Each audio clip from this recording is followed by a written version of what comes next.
बिस्मिल्लाहिर्रहमानिर्रहीम। अस्सलाम वालेकुम। मैं ज़की अब्बास हूँ। नाज़रीन, आज 2 जून है, पीर का दिन है और इस वक्त पूरी दुनिया जंगों की लपेट में आती दिखाई दे रही है। एक तरफ इजराइल और फलस्तीन जंग है, दूसरी तरफ यूक्रेन और रशिया जंग है। अब उसमें भी शिद्दत आती दिखाई दे रही है। जिस तरह से पिछले व्लॉग में मैंने डिटेल्ड आपको बताया कि किस तरह से यूक्रेन की जानिब से जो है वो एक अब तक का तारीख का सबसे बड़ा हमला किया गया, जिसमें उसने जो रूस के तकरीबन 40 जो बमबार तैयारे हैं उनको तबाह कर दिया, 6 सदारती महल जो है उनको टारगेट किया, $7 अरब का जो नुकसान है उसको उठाना पड़ा, इससे भी ज्यादा। और फिर जो उनकी न्यूक्लियर साइट्स को लेकर वो मतलब एक बहुत बड़ा कैरी करने वाला मामला, उसको उस तक रसाई जो है होना, ये एक बहुत बड़ी बात है जो कि इस वक्त पूरी दुनिया को यूं कह लें कि खतरात से दो चार करती हुई दिखाई दे रही है, क्योंकि एटमी जो हथियार हैं उनके इस्तेमाल करने के हवाले से खबरें जो है वो भी सामने आ रही हैं। लेकिन अभी एक तरफ तो ये मामला है और फिर जो रूस के जानिब से वहां पर हमले भी शुरू कर दिए गए हैं और फिर यूक्रेनी दारुल हुकूमत जो है उसको टारगेट किया जा रहा है और अश्निक मिसाइल जो है वो दागे जा रहे हैं, जबकि ज़ेलेंस्की जो है वो इस वक्त अंडरग्राउंड हुआ दिखाई दे रहा है और अभी वहां से मजीद वो इमदाद कलेक्ट करने की कोशिश कर रहा था कि दोबारा से हमले किए जाएं। और जो इस वक्त बरतानिया है उसकी जानिब से, बरतानवी वज़ीर आज़म की जानिब से स्पीच करते हुए, गुफ्तगू करते हुए मीडिया पर आकर उसने अनाउंसमेंट की कि इस वक्त जो है वो हम फ्यूचर को देखते हुए उसने जिस तरह से वॉर रेडी सिचुएशन जो है वो नाफिज कर दी है कि जंगी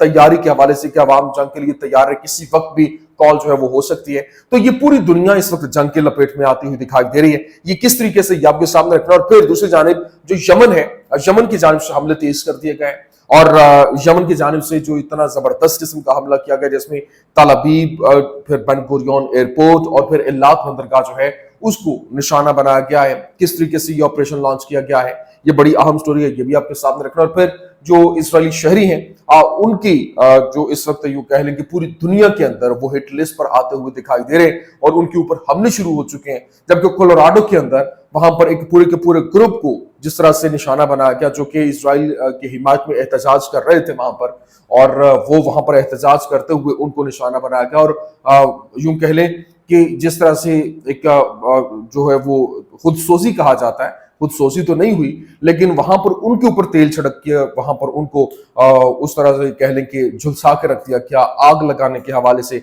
जो खबरें हैं वो वीडियोस वायरल हो रही हैं और ये हंगामे जो है वो पूरी दुनिया के अंदर फूटना शुरू होगा। और बिलखुसूस ये जो चिंगारी फलस्तीन के अंदर लगाई गई थी उसने पूरी दुनिया को अपनी लपेट में ले लिया है। और किस तरीके से ये जो इजरायली शहरी हैं वो इस वक्त यूं कह लें कि पूरी दुनिया में निशाने पे आ रहे हैं। और अभी इसकी जिंदा मिसाल अभी जो कोलोराडो के अंदर वाकया हुआ, ये किस तरह से हुआ, ये तमाम तर डिटेल्स वन बाय वन आपके सामने रखते हैं। अच्छा नाज़रीन, सबसे पहले तो मैं आपको बता दूं, देखें अब एक बड़ा अहम तरीन सवाल है कि ये जो रूस यूक्रेन जंग है, क्या एटमी दहाने के ऊपर दुनिया आ चुकी है?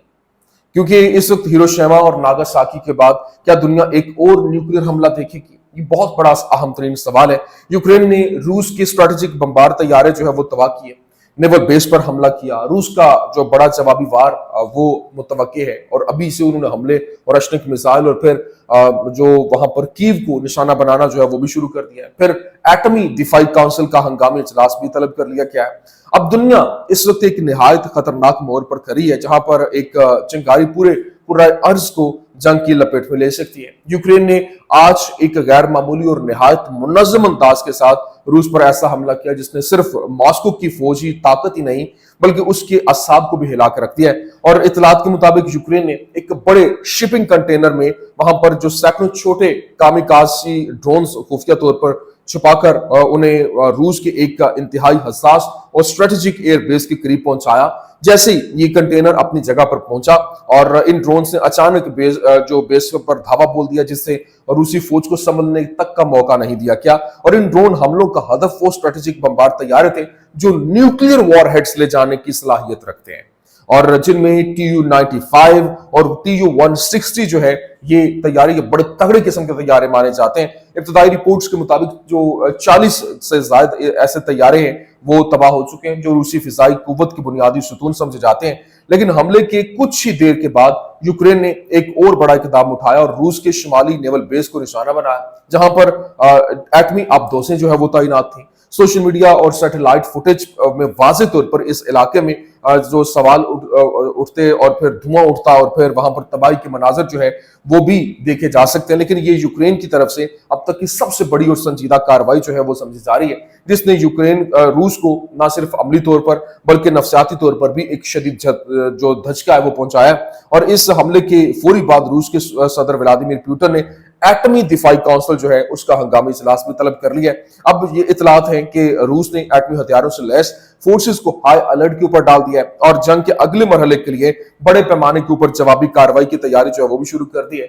जबकि इस वक्त जो बैनुल अक़वामी बरादरी में इस तमाम तर सूरत हाल के ऊपर गहरी तशवीश जो है वो पाई जा रही है।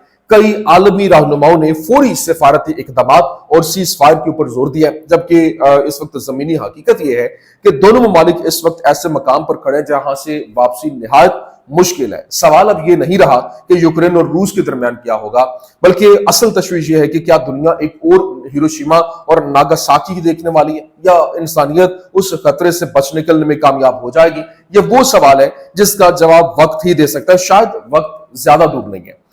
मेरी राय में ये सूरत हाल महज एक इलाकाई जंग नहीं रही, बल्कि ये पूरी दुनिया के अमन के लिए एक संजीदा खतरा जो है वो बन चुकी है। यूक्रेन का जदीद टेक्नोलॉजी पर मबनी हमला जो है वो जाहिर करता है कि जंग का मैदान बदल चुका है और रूस का मुमकिना जो एटमी रद्द अमल दुनिया को एक तबाहकुन मोड़ पर ला सकता है। अगर सिफारती रास्ते फौरी तौर पर इख्तियार न किए गए तो हम तारीख के बदतरीन फैसले के तहाने पर खड़े होंगे और एटमी जंग में कोई फाते नहीं होता, सिर्फ बर्बादी जो है वो रह जाती है। और इसलिए अब आलमी बरादरी को महज बयानात से नहीं बल्कि अमली इकदामात से सालसी करनी होगी और इंसानियत की बका अब समझदारी, तहम्मुल और बसीरत से जुड़ी हुई है, वरना कल शायद तारीख लिखने वाला भी कोई ना बचे। लेकिन अभी सैकड़ों सहाफी दुनिया भर से तकरीबन मीडिया के तकरीबन 300 पेशावर जो हैं वो इस्तांबुल में जारी रूसी यूक्रेनी मुज़ाकरात के नताइज का बेताबी से इंतजार कर रहे हैं। क्या मॉस्को अपनी मर्जी मुसलत करके सिफारती तरक्की हासिल करेगा या दुनिया को अपनी फौजी ताकत का एहतराम करने के ऊपर मजबूर करेगा? ये तो अभी जो है वो वक्त बताएगा।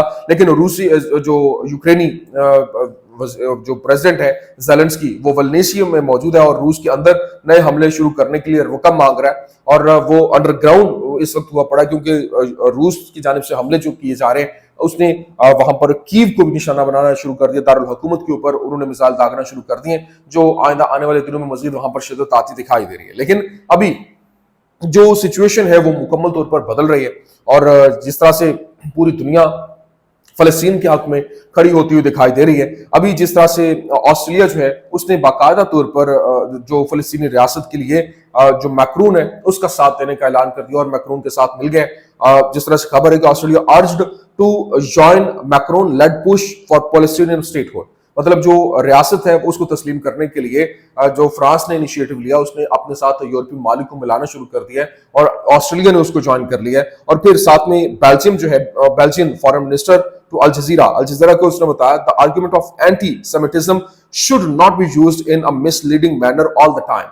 मतलब जो बेल्जियन है वो तो खुलकर सामने आ गया, उसने कहा कि हम ये एंटी सेमिटिक का जो एक जो इस तरह से इसको हर मौके के ऊपर यूज नहीं करने देंगे जिस तरह से एक गलत तरीके से इसको यूटिलाइज किया जा रहा है। फिर जो सऊदी फॉरेन मिनिस्टर है उसकी जानिब से कहा गया कि European countries must recognise the Palestinian state now, मतलब अब जो इस वक्त फलस्तीनी रियासत है उसको तस्लीम करने का वक्त आन पहुंचा है। लेकिन यहाँ पर इंपॉर्टेंट चीज ये है कि इस वक्त जो बाकायदा तौर पर यूं कह लें कि जो इस वक्त हालात बने हुए हैं, जो मामलात बने हुए हैं, इसमें मिस्री सदर की जानिब से क्या कहा गया, during the meeting of the Jordanian monarch with the delegation of the Arab Islamic ministerial committee tasked with international action to stop the war on Gaza, the need to intensify Arab efforts to stop the war on Gaza and ensure the flow of aid to all areas was emphasized। मतलब इस वक्त जो situation है उसमें जो जॉर्डानियन जो हुकूमत है उसकी जानिब से बाकायदा तौर पर उन्होंने कहा कि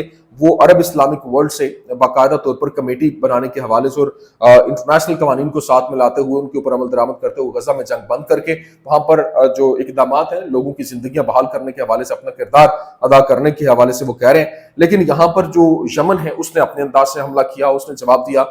यमनी armed forces spokesperson Yahya Saree said the remaining airlines that have not yet complied with the ban are urged to take this into serious consideration to ensure the safety of their aircraft and passengers. मतलब वो अपने passengers जो और aircraft जो हैं उनको बचाने की कोशिश करें, और उनको हम वार्न करते हैं कि वो सिचुएशन को देखें. और फिर मजीद क्या कहा गया कि after successfully imposing a partial ban on air traffic at Leith Airport, are now working to impose a full ban on air traffic at the aforementioned airport in the coming period. मतलब इस वक्त पहले उन्होंने लीथ airport के ऊपर जो है वो उसको बैन किया था, उसके ऊपर एयर ट्रैफिक बैन की थी. उन्होंने कहा कि अब वो पूरे के पूरे जो जितने भी उनकी एयर ट्रैफिक है उसको वो बैन करें, क्योंकि आइंदा आने वाले टाइम में वो बहुत बड़े पैमाने पर हमले जो है वो करने जा रहे हैं. फिर मजीद क्या रिपोर्ट किया गया कि area of Jaffa, Ashdod and ओमुल रश यूजिंग 3 ड्रोन्स. मतलब वहां पर उन्होंने 3 ड्रोन्स के साथ हमला किया है. और इस हवाले से बाकायदा तौर पर बताया गया कि जो UAV unit carried out 3 military operations targeting 3 vital Israeli sites in the central Israel areas of Yafa. मतलब वो जो तल अबीब और फिर जो इलात बंदरगाह है और फिर अशदुद है उसको बाकायदा तौर पर निशाना बनाने के हवाले से उन्होंने कंफर्मेशन जो है वो दी है. लेकिन इसके साथ साथ दूसरी जानिब जो हालात है वो बदलते हुए दिखाई दे रहे हैं. और कोलोराडो के अंदर जो मोल्टोव कॉकटेल पकड़े हुए इजरायली हामियों के एक ग्रुप के ऊपर एक शख्स की जानिब से हमला किया गया और उसकी वीडियो जो है वो भी वायरल कर दी गई है. और ना सिर्फ ये, कोलोराडो में एक शख्स ने जो इजरायली हामियों के एक ग्रुप के ऊपर जो है वो जिस तरह से होता है कि तेल छिड़कना और उनको हिट करना, निशाना बनाना, और वहां पर यूं कह लें कि आग को लेकर खबरें जो है वो सामने आ रही हैं. बोल्डर कोलोराडो के अंदर जो इजराइल की हिमायत करने वाले जो एहतजाज हैं करने के खिलाफ एक नामालूम शख्स ने जो है वो आग लगाने के आलात इस्तेमाल किए और मुतअद्दिद अफराद जो है वो इसकी जद में भी आए और मुलजिम को गिरफ्तार भी कर लिया गया है. और इस हवाले से वहां पर पूरी दुनिया के अंदर यूं कह लें कि एक बहुत बड़े क्यास की तरफ बढ़ते हुए दिखाई दे रहे हैं, क्योंकि अवाम में अब जो गम गुस्सा है वो बहुत शिद्दत इख्तियार करता हुआ दिखाई दे रहा है और हालात कंट्रोल से बाहर होते हुए दिखाई दे रहे हैं. लेकिन अभी इसराइल कुद्स की जानिब से बताया गया कि उन्होंने एक जो इजरायली फौजियों और से भरी जो उनकी फौजी गाड़ी है उसको मोटार फायर से जो मोटार उनका जो गोला है उसके साथ उन्होंने निशाना बनाया और रहान यूनिस में ये कार्रवाई अमल में लाई गई है. और इस तरह से ये जो कार्रवाई है वो मजीद तेज करते हुए और ये जो मज़ाहमत है वो मजीद आगे मैदान में उतरती हुई अपने ऑपरेशन घात लगाना, जो बॉबी ट्रैप करना और इस तरह की कार्रवाई, डेटोनेटिव मवाद का इस्तेमाल करना, ये वो करते हुए दिखाई दे रहे हैं. ये कुछ अहम तरीन अपडेट्स थी, मैंने कहा मैं आपके सामने रख दूं. उम्मीद करते हैं वीडियो आपको पसंद आई होगी. पसंद आने की सूरत में लाइक कीजिए, शेयर कीजिए और हमारे चैनल को सब्सक्राइब करना मत भूलिएगा. शुक्रिया.